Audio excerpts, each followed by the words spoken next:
பாசம்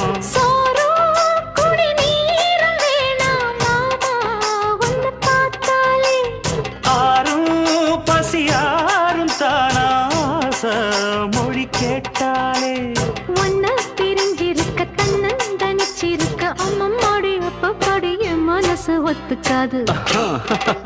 செந்தூர பாண்டிக்கோரு சோடி கிளி கூ